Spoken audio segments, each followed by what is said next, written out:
Stories of betrayal, heartbreak, and revenge are told with raw honesty. If you've ever been lied to, blindsided, or left picking up the pieces after someone you loved betrayed you, then this is the place where you'll hear stories that reflect your pain and hopefully help you heal. Make sure to subscribe and click that bell icon so you won't miss the next story. Now, let's dive straight into today's tale. Imagine sitting at your own kitchen table, the table where you celebrated birthdays, where your children did their homework, where you and your spouse whispered plans about vacations and laughed over burnt toast on Saturday mornings. And suddenly, the person across from you, the one you've trusted for 15 years, looks you in the eye and says, "I settled too young. I deserve better." That was the moment Elijah's world shattered. Elijah and Kane had what looked like a stable, middle-class American life. They met in college, married by 25, and had 2 children by the time they were 30. Their daughter Mia loved art and soccer. Their son Jake was a baseball kid with a mischievous grin. Elijah worked as an accountant at a mid-size firm. Kane managed the front office at a dental practice. They owned a tidy house in a suburban neighborhood, with a backyard big enough for cookouts and family games of catch. Vacations were usually spent at a lake house Elijah's brother co-owned, a place filled with 8 summers' worth of memories. It wasn't glamorous, but it was steady. It was safe, and for Elijah, that safety meant everything. Kane, though, began to see it differently. The unraveling started almost 2 years before the night she confessed. She joined a book club at the community center, a decision Elijah encouraged. He thought it was healthy, that she deserved time for herself, away from laundry, kids' schedules, and office calls. He even handled dinners and bedtime so she could make those weekly meetings. That was where she met Leon. Leon was everything Elijah wasn't. He wore leather jackets that smelled faintly of gasoline, rode a motorcycle that roared down quiet suburban streets, and had stories about reckless nights in Mexico and impromptu trips through Europe. He was divorced, childless, untethered. He lived by a motto that he often shouted across bar counters: "Live free or die." Kane was drawn in like a moth to flame. At first, the changes were small. She started wearing trendier clothes, listening to music that blared with heavy guitar riffs instead of her usual playlists, suggesting they go out to crowded bars instead of their familiar family restaurant. Elijah noticed, but he wanted to be supportive. He told himself it was harmless. Until one day at Mia's soccer game, when Kane barely glanced at the field, she leaned over, her voice dreamy as she described Leon's stories about Costa Rica. "You know what I realized today?" she said. "When Leon talks about traveling, his eyes light up. When you talk about our lake house, you sound like you're reciting a grocery list." Elijah froze. "I thought you liked the lake house. We've gone there for years." "That's the point, Elijah," she snapped. 8 years of the same lake, the same view, the same routine. Leon has been to 12 countries. 12! You've never even suggested leaving the state. Elijah gestured to the soccer field where Mia had just scored a goal. "We have responsibilities. Mia's team, Jake's baseball. This is our life." She gave a bitter laugh. "That's exactly the problem. Leon doesn't think like that. He says life is meant to be lived, not scheduled." The way she said his name, it wasn't just a friend's name anymore. From that moment on, Leon became a constant echo in their home. Leon wouldn't waste a night on Netflix. Leon thought people who worried about retirement savings were pathetic. Leon said real men took risks. "Leon, Leon, Leon," Elijah tried. He really did. He signed them up for dance lessons, suggested a trip to Europe, something Kane had always brushed off as too expensive, bought a motorcycle magazine and left it on the counter. He even considered whether accounting itself, his entire career, was making him into the kind of man Kane found dull. But nothing worked. Every attempt was weighed against the mythical image of Leon. Then came the October night, when Kane came home from book club glowing with excitement. Elijah was helping Jake with fractions when she dropped her purse on the counter and said, "Elijah, we need to talk." Jake sensed the tension and slipped upstairs. Kane sat at the kitchen table, her face calm, almost rehearsed. "I can't do this anymore. I settled too young. I deserve better." The words hit Elijah like a blunt weapon. "Settled? Kane, we built this life together. We have kids. Our kids will understand when they're older," she interrupted. "They'll want their mom to be happy, truly happy, and I haven't been happy in years." Elijah looked at the woman he thought he knew. "So all those times you said you loved me, loved our life, what were those?" "I thought I did. But being around Leon showed me what I've been missing. Passion, adventure, feeling alive. You're a good man, Elijah, but you're safe. And I'm tired of safe." "What about Mia and Jake?" "They'll adjust. Kids are resilient." Elijah stared at her. His voice came out low, steadier than he felt. "If that's what you want, I won't stop you." Kane blinked, surprised. "That's it? You're not going to fight for me? Would it change anything?" Her silence was answer enough. That weekend, she moved out. Took half the savings, her clothes, some furniture. She left Elijah to explain to their children why their mother was suddenly living with Uncle Leon from book club. He didn't slander her, didn't scream or chase after her. He called a lawyer, arranged therapy for the kids, and began the painful, slow process of building a life without her. The first months were brutal. Mia, at 14, understood too much. She was angry, bitter, refusing to go on visits with her mother. Jake, at 12, cried himself to sleep, asking questions Elijah couldn't answer. Meanwhile, Kane glowed. She picked up the kids in flashy outfits, bragged about the bars she and Leon explored, the road trips they took. She looked younger, freer, as though shedding her family had lifted a weight. It was torture for Elijah, to watch the woman who had abandoned him look happier without him. But then cracks appeared. One weekend, Mia came home and whispered, "Dad." Leon yelled at Mom for buying the wrong beer. He called her stupid. In front of me. Elijah said nothing, just tucked that detail away. Later, Jake mentioned that Leon didn't want them around. "He says kids ruin the vibe," Jake explained, innocent in the way children repeat things without knowing their weight. By month 4, Kane's spark dimmed. Her eyes were hollow, her frame thinner. She brushed off Elijah's concern with sharp retorts. By month 8, she called Elijah sobbing. "I was wrong. I'm ready to come home." But Elijah had changed. "Home? Kane, you left 8 months ago. This isn't your home anymore." "I made a mistake. Leon's not who I thought. But we can fix this. Counseling. That trip to Paris you wanted. The trip I wanted?" Elijah laughed bitterly. "I suggested Paris 3 times. You said it was a waste of money. I've learned, Elijah. I know what I want now. I want my family back." "What happened with Leon?" She hesitated. "He drinks too much. He yells. Sometimes he scares me. I thought he was passion. He's just chaos." Elijah listened, but his heart no longer bent toward her. "I'm sorry things didn't work out, but that doesn't change us. The kids see you on weekends. That's what we agreed. I don't just want visits. I want to come home.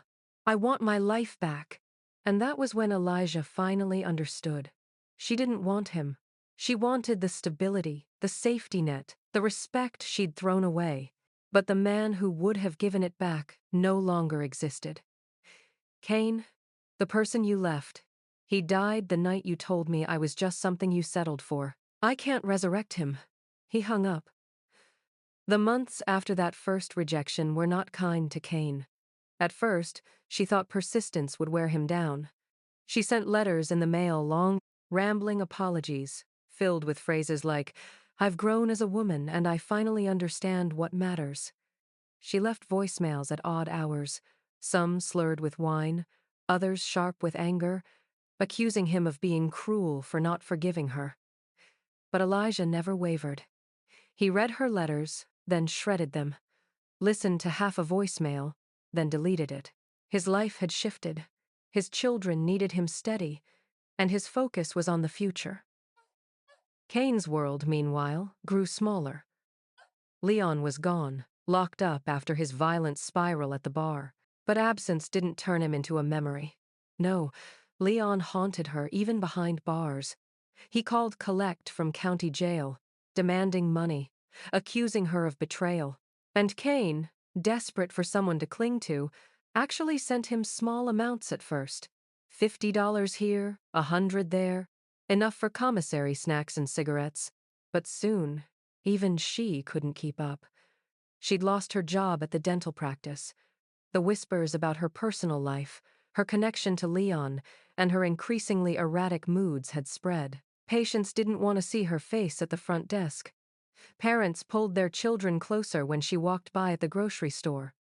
Her lease fell through when she missed 2 rent payments. At 42, Kane packed up the last of her clothes in garbage bags and moved back in with her parents. To the outside world, she put on a brave face. But inside, she was unraveling. Mia, now 16, wanted nothing to do with her. She refused visits, citing schoolwork, sports, or simply a flat, "No, I don't want to."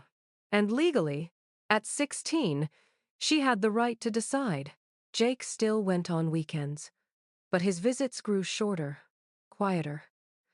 He spent more time in his room when he was there, playing games on his phone, avoiding eye contact. Kane, who once bragged about being the fun mom, now found herself begging her son just to talk to her. The tension built like storm clouds. Then came the first twist.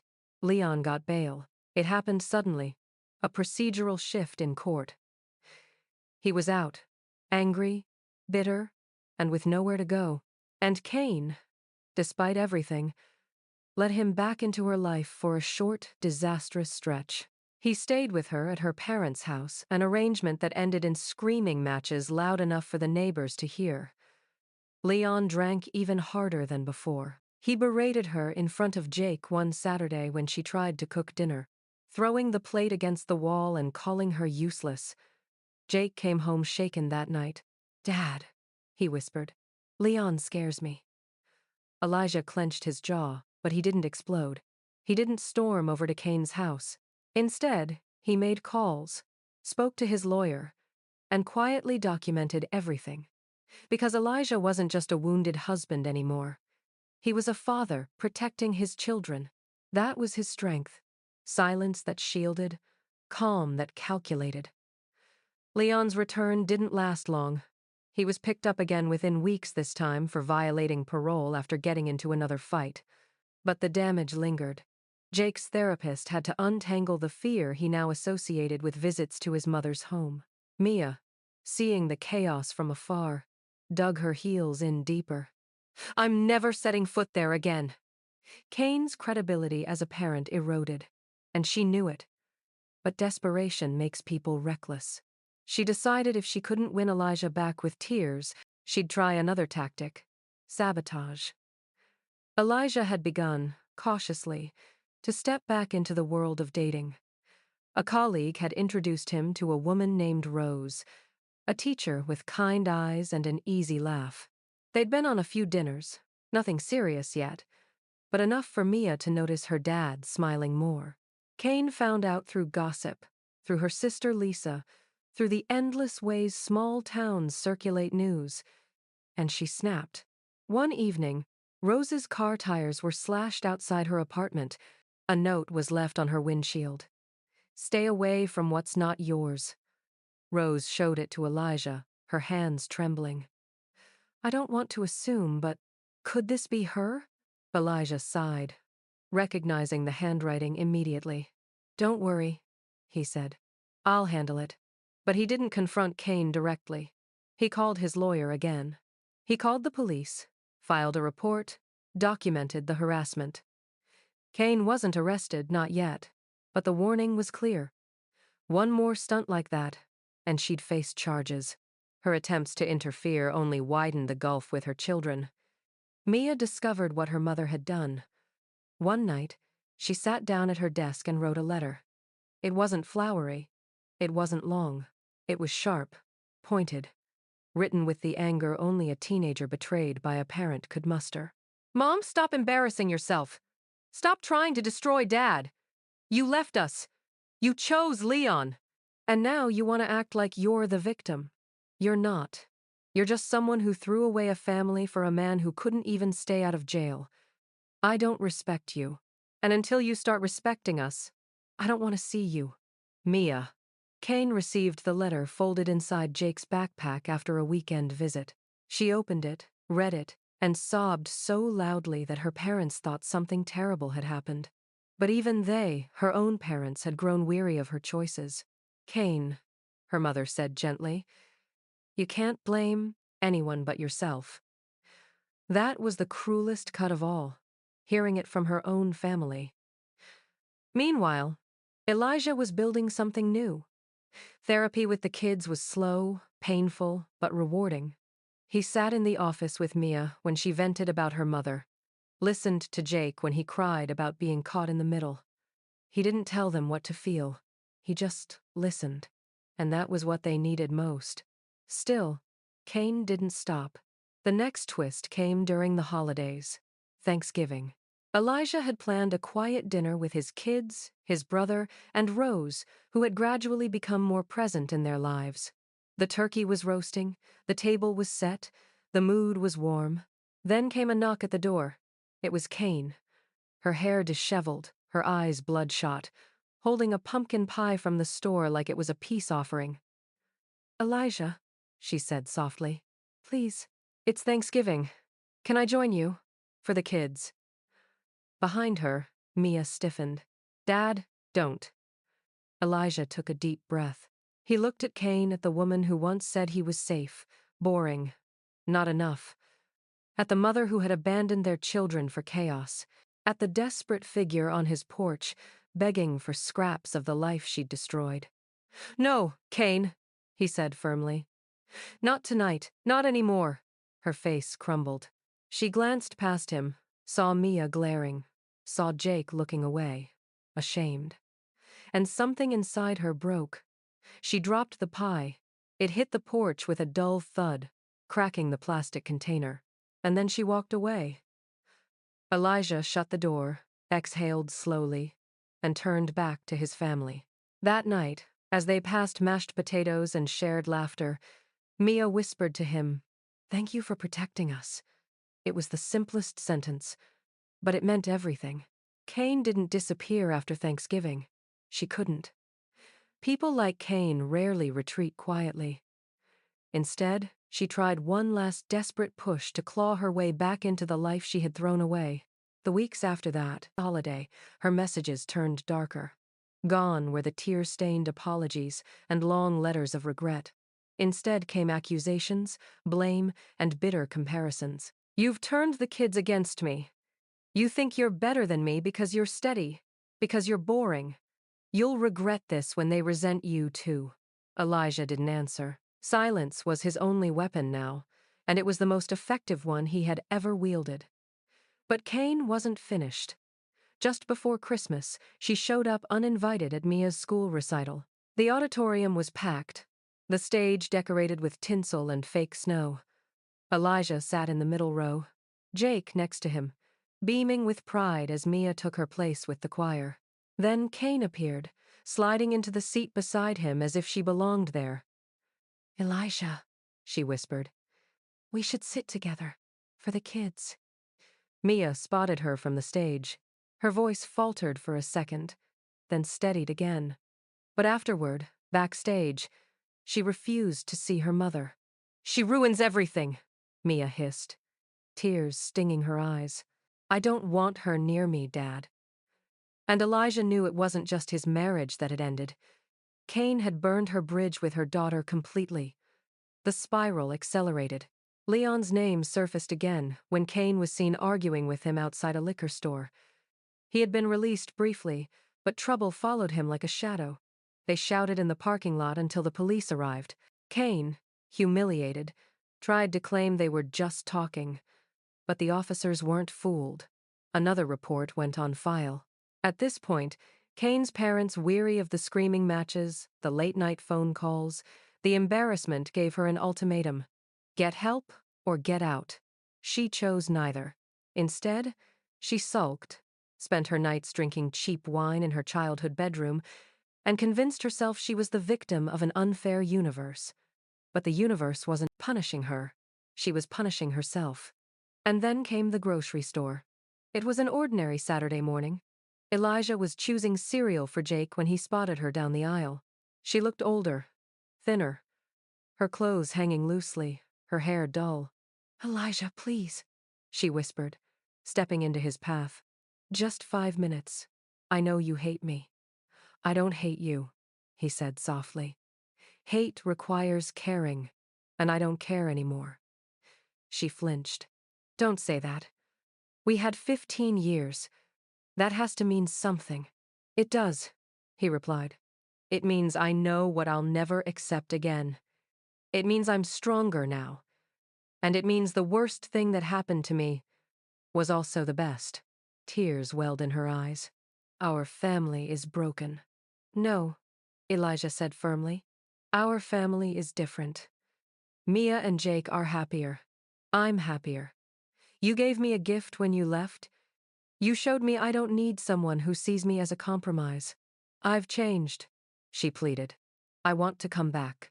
He shook his head. "And I've changed too.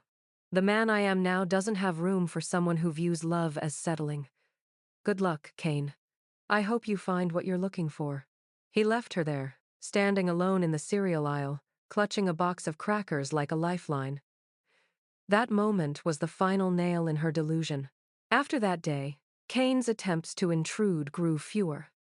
She still sent the occasional message, still tried to guilt the children, but each attempt was weaker than the last. Mia ignored her outright. Jake grew more distant. Eventually, even Kane seemed to realize she had lost. But Elijah? He flourished. He earned a promotion at work partner at his firm. He rebuilt his home into a place of peace, not chaos.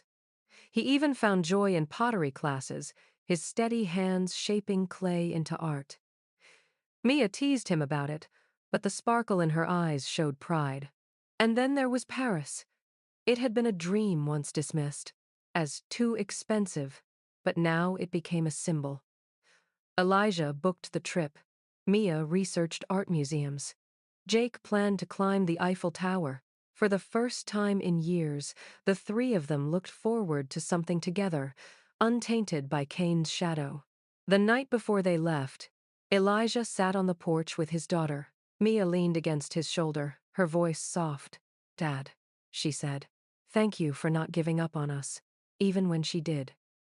He swallowed hard, emotion tightening his chest. "That's what parents are supposed to do, sweetheart." And as they boarded the plane the next day, Elijah realized this was the life he was always meant to have. Not the life Kane had mocked as safe, but a life built on loyalty, love, and resilience. Kane, meanwhile, remained with her parents, working part-time at a different dental office, whispering to anyone who would listen that she had been misunderstood. Leon drifted in and out of jail, his name nothing more than a warning in the local gossip mill. The woman who thought she was trading up had instead traded stability for chaos, respect for humiliation, and family for emptiness. And here's the bitter truth. She still believed her only mistake was choosing the wrong man. She never understood that the real mistake was betraying the one man who would have stood by her through anything. Elijah, steady and strong, knew better. He wasn't boring. He wasn't safe. He was dependable.